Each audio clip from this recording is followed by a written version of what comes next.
Bienvenue sur la chaîne de Vapoclop. Aujourd'hui, présentation de la Relo RX Mini Kit de chez Wismec, en combo avec l'atomiseur Remini. En ce qui concerne l'atomiseur Remini, il n'y aura pas de focus dans cette vidéo car une vidéo a déjà été faite sur l'atomiseur Re.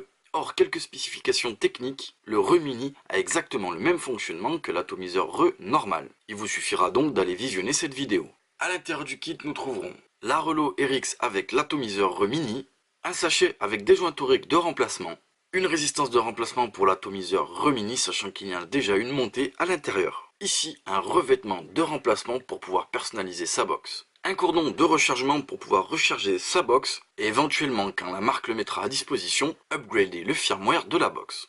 Un guide d'utilisation concernant le Remini que nous pourrons retrouver en français. Un guide d'utilisation pour la RX Mini que nous pourrons retrouver en français. La RX Mini est munie d'un accu intégré de 2100 mAh.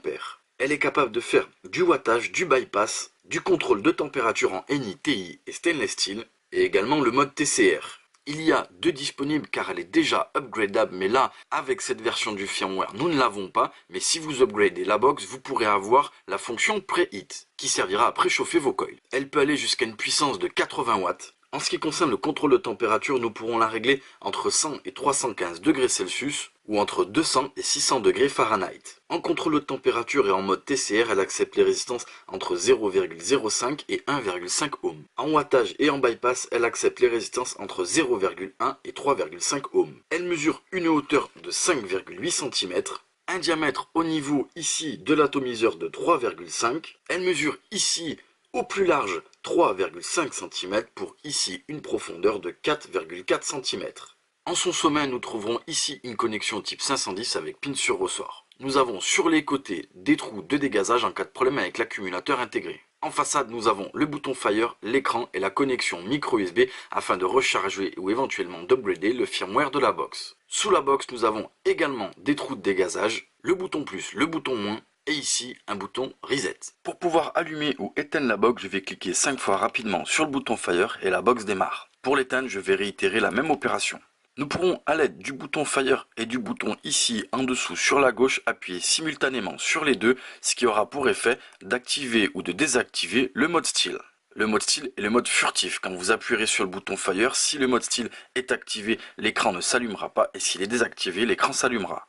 Nous pourrons également ici appuyer sur le bouton plus et le bouton moins en même temps, ce qui va avoir pour effet de locker la box. Ici, ma box est éteinte, cette manipulation se fait box hors tension. Je vais appuyer sur le bouton plus et le bouton moins en même temps, ce qui va avoir pour effet de changer l'orientation de l'écran. Au niveau de l'écran, ici, on le voit, je suis en mode watt. Sur la droite, nous avons ici un témoin de charge de l'accumulateur. Nous avons ensuite les watts que nous pourrons régler bien entendu à l'aide du bouton plus et du bouton moins. Dessous, nous avons les volts qui vont dépendre des watts demandés par rapport à la résistance. En bas à droite, nous avons bien entendu la résistance et les ampères de sortie. Pour pouvoir me balader dans les menus, je vais cliquer 3 fois sur le bouton Fire et comme on peut le voir ici, le mode Watt commence à clignoter. À l'aide du bouton moins, je vais pouvoir ici descendre au niveau de l'indicateur d'ampères et je vais pouvoir choisir en mode puff ou ampère. Je reviens ici au niveau des watts, j'appuie sur le bouton de droite et cela va me permettre de me basculer en mode bypass, en mode contrôle de température Ni, Ti, SS et le mode TCR avec la mémoire 1. En mode de contrôle de température à l'aide du bouton gauche, je vais pouvoir descendre ici pour pouvoir régler les watts. Je vais pouvoir également locker la résistance. Je vais pouvoir modifier l'affichage ici du reste de la batterie en chiffres ou en icônes.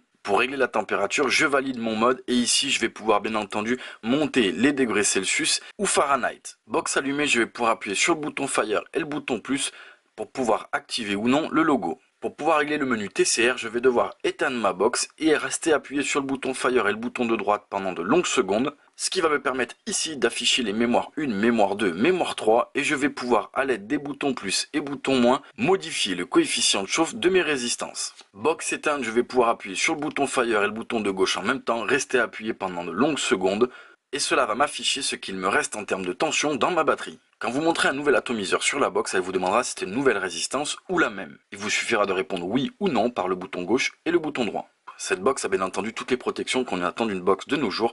Le cut-off de 10 secondes, protection contre la température, décharge excessive, bref, elle a toutes les protections qu'on attend d'une box à nos jours. Voilà pour le gros plan concernant les fonctions de cette box. Cette box avec le combo de l'atomiseur RE va s'adresser à pas mal de vapoteurs. Comme vous l'avez vu, cette box est capable de faire du wattage d'une manière tout à fait simple. En revanche, l'atomiseur RE, lui, est fait pour de la prise directe. Donc cela cible les vapoteurs désirant faire de la prise directe mais qui veulent éventuellement évoluer, car je le rappelle, l'atomiseur RE peut être monté avec un deck de reconstruction en option. Donc on pourra utiliser cette box en combo avec cet ato pour de la prise directe de manière tout à fait simple avec les résistances préfaites, mais également évoluer vers des résistances personnalisées. La box suivra largement car elle peut envoyer jusqu'à 80 watts et est capable de faire du bypass et du contrôle de température. Mais un vapoteur tout à fait lambda pourra bien entendu utiliser cette box en combo avec un atomiseur de son choix et pourra l'utiliser pour de la vape tout à fait normale. Du coup, cette box avec cet ato sont vraiment versatiles, même la box toute seule. De plus, elle a une ergonomie qui est bien pensée, elle est petite, elle rentre parfaitement dans la main. Et en termes de menu, cela peut paraître légèrement compliqué, mais quand vous l'aurez en main, vous verrez, c'est assez simple. Les finitions sont bonnes et l'ensemble est d'une bonne qualité. Voilà pour la présentation de la Relo RX Mini Kit en combo avec l'atomiseur RE Mini. Nous vous remercions d'avoir regardé cette vidéo sur la chaîne de Vapoclop.